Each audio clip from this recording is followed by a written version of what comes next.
Selamat hari Minggu, kita bertemu lagi. Mari kita menaikkan pujian bagi Tuhan.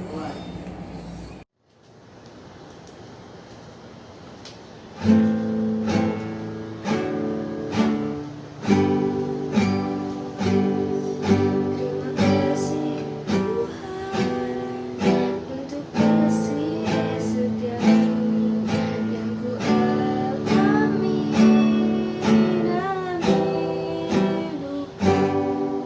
Terima kasih Yesus untuk kebaikanmu sepanjang hidupku.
Ada satu sahabatku yang setia, tak pernah dia tinggalkan diriku. Di waktu aku susah, waktu ku sendirian, dia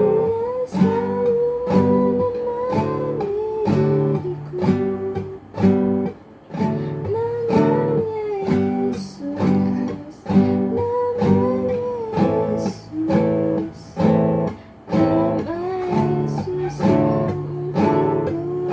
diriku.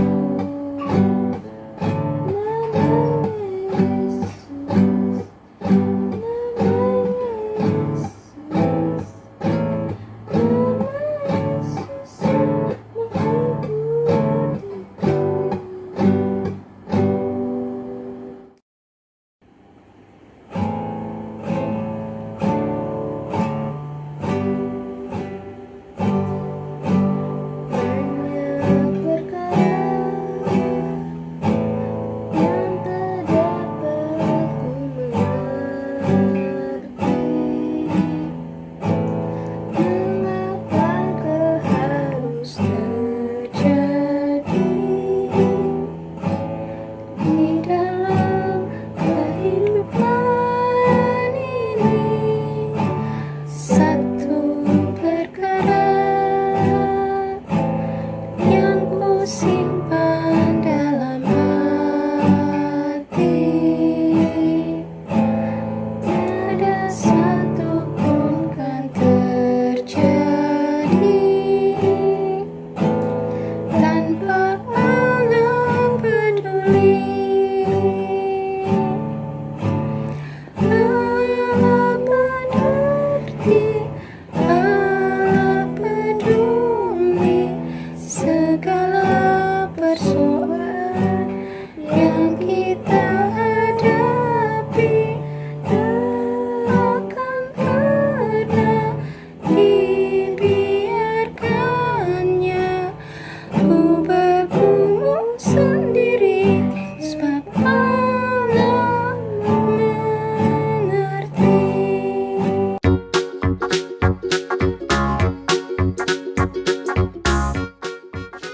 Shalom adik-adik semuanya.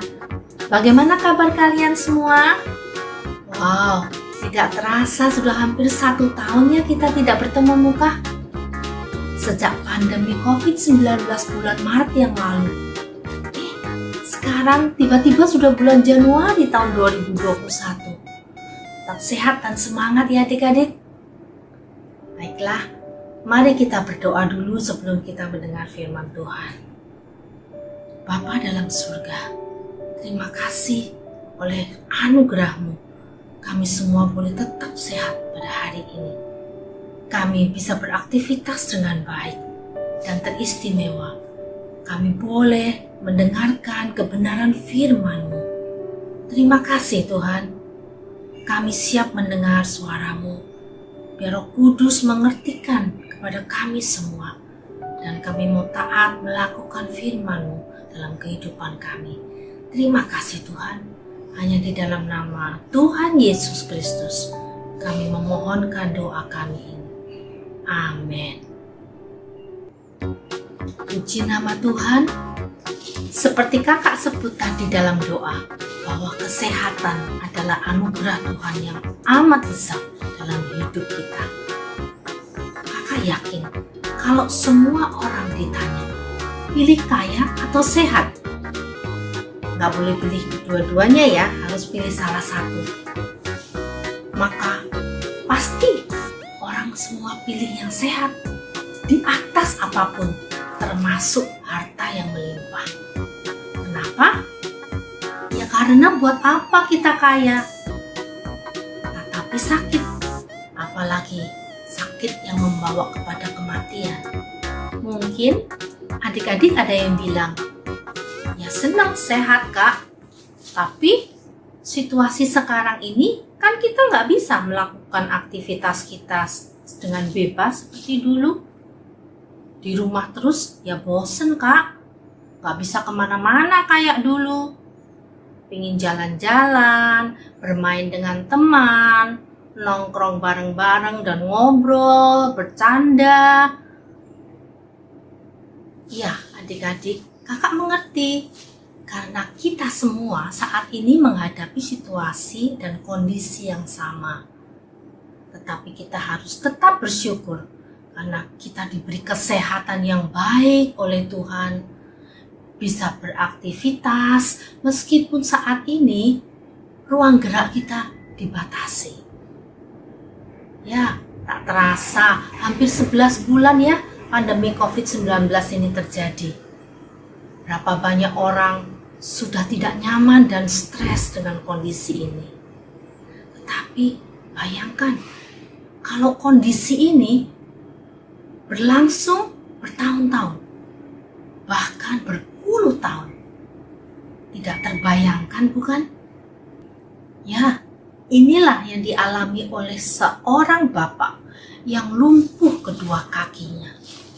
Bukan saja dia tidak bisa berjalan, tetapi separuh dari tubuhnya yang di bawah tidak bisa digerakkan. Dan bapak ini menderita kelumpuhan bukan hanya berbulan-bulan, bahkan bertahun-tahun, berpuluh-puluh tahun adik-adik. Berapa tahun adik-adik? 38 tahun. Wah, pastinya bapak ini sudah menderita lama sekali. Dan bapak ini pasti sudah tidak muda lagi adik-adik ya. Tidak terbayangkan bukan? Dan pada zaman itu belum ada kursi roda loh adik-adik. Jadi bayangkan betapa susahnya bapak ini. Dia hanya bisa bergantung pada belas kasihan orang lain untuk makan, minum, dan beraktivitas yang lain. Nah adik-adik, di Yerusalem ada sebuah kolam yang dinamakan kolam Bethesda. Artinya adalah rumah anugerah atau rumah kemurahan. Kolam ini istimewa. Kenapa? Karena konon katanya sewaktu-waktu malaikat Tuhan turun dan menggoncangkan air kolam itu. Dan pada waktu air bergoncang, siapapun yang bisa masuk ke dalam kolam atau menceburkan dirinya terlebih dahulu, sakitnya apapun itu akan sembuh seketika. Ya, tidak heran adik-adik, banyak sekali orang sakit yang berkerumun di tepi kolam itu. Ada yang berbaring, ada yang duduk, segala macam penyakit adik-adik. Ada yang buta, mungkin ada yang bisu, ada yang tuli, adik-adik. Mungkin ada yang demam, semua penyakit adik-adik ya. Kita bayangkan pasti berjubel di tempat itu, penuh dengan orang sakit. Mereka semua mengharapkan kesembuhan dari air kolam itu. Termasuk bapak yang sakit lumpuh sudah 38 tahun itu. Dia selalu berada di sana, berbaring di tepi kolam Bethesda itu. Tidak tahu sejak kapan ya adik-adik.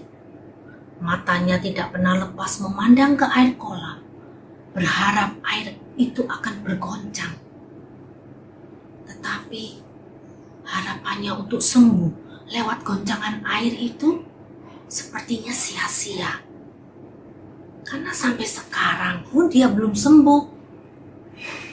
Tetapi walaupun begitu, tidak ada yang bisa dilakukannya kecuali menunggu dan berbaring di tepi kolam itu terus. Hari itu adalah hari raya orang Yahudi dan Yesus berangkat ke Yerusalem. Di Yerusalem, Yesus menuju ke kolam Bethesda. Di situ dia melihat bapak yang lumpuh itu berbaring. Dikatakan di ayat 6 bahwa Yesus sudah tahu keadaan bapak yang sakit selama 38 tahun itu. Dan timbul belas kasihan. Berkatalah Yesus kepadanya, "Maukah engkau sembuh?"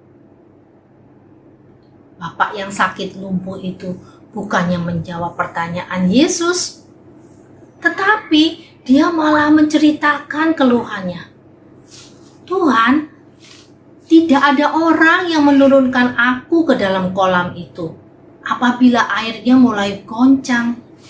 Dan sementara aku berjuang menuju kolam itu, orang lain sudah turun mendahului aku." Kasihan ya adik-adik. Harapan bapak ini untuk sembuh masih tetap pada mujizat air kolam itu. Padahal Yesus ada di depannya. Yesus menemuinya.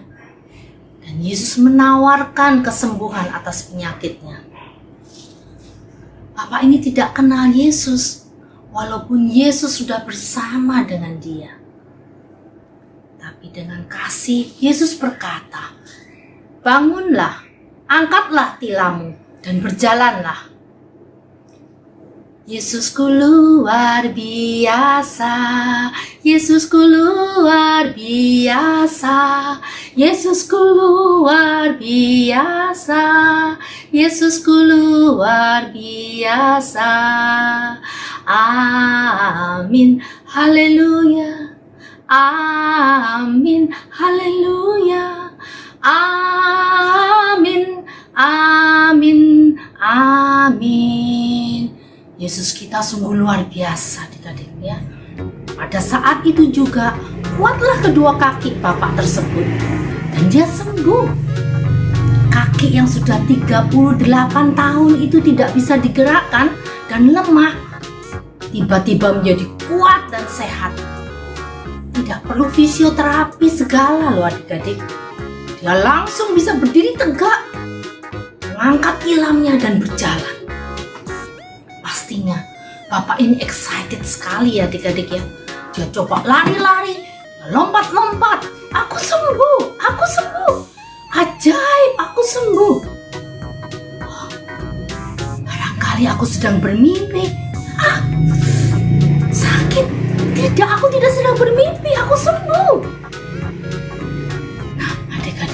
Bapak ini bersukacita sekali. Tetapi waktu dia ditanya sama orang-orang, "Siapa yang sudah menyembuhkan kamu?" Bapak ini baru sadar. Dia cari-cari. Dia tidak bisa menjawab siapa yang sudah menyembuhkan dia. Dia tidak tahu karena Yesus sudah menghilang di tengah-tengah kerumunan orang banyak itu.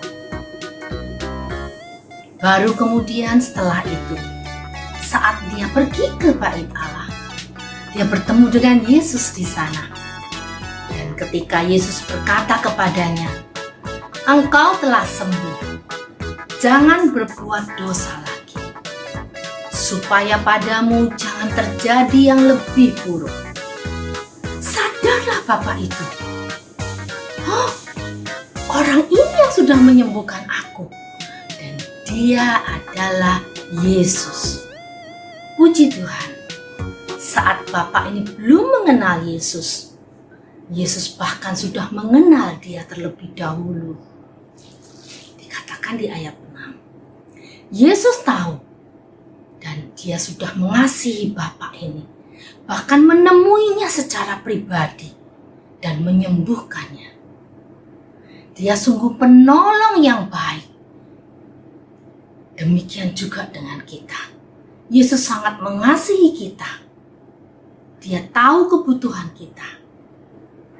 Dia sungguh penolong yang baik buat kita semua. Bagaimana dengan kita? Mari kita meniru teladan Yesus dengan mengasihi dan siap menolong siapa saja yang membutuhkan. Memakai hidup kita untuk menolong sesama, seperti yang Yesus sudah mengasihi dan menolong kita terlebih dahulu. Terpujilah nama Tuhan. Amin. Baiklah adik-adik, kisah tentang orang lumpuh di kolam Bethesda ini bisa adik-adik baca di kitab Yohanes pasal 5 ayat 1 sampai 15. Dan ayat emas kita hari ini ada di dalam Yohanes 15 ayat 17 yang berbunyi, "Kasihilah seorang akan yang lain." Sekali lagi adik-adik, Yohanes 15 ayat 17. Bunyinya, "Kasihilah seorang akan yang lain." Oke, sekarang mari kita berdoa bersama. Kita tutup mata. Bapa di dalam surga, terima kasih Tuhan, Engkau sudah mengajarkan kami bagaimana kasih-Mu Tuhan yang begitu besar menolong Bapak yang lumpuh selama 38 tahun itu.